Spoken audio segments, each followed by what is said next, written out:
ဟုတ်ပြီ go go go go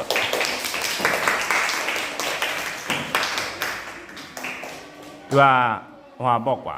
နော်ဒီအတန်ကတော့ရဲမြက်အတန်ကတော့မင်းအတန်တကယ်ခမ်းထားတယ်သူကအတန်မှာတစ်ခါတည်းတုံးနေတစ်ခါတည်းပါပြီဒါအတန်တကယ်ခမ်းထားတယ်နောက်ပိုင်းသားလေးမှာတော့နည်းနည်းလေးတော့ဟိုဟာဖြစ်သွားပါတော့နော်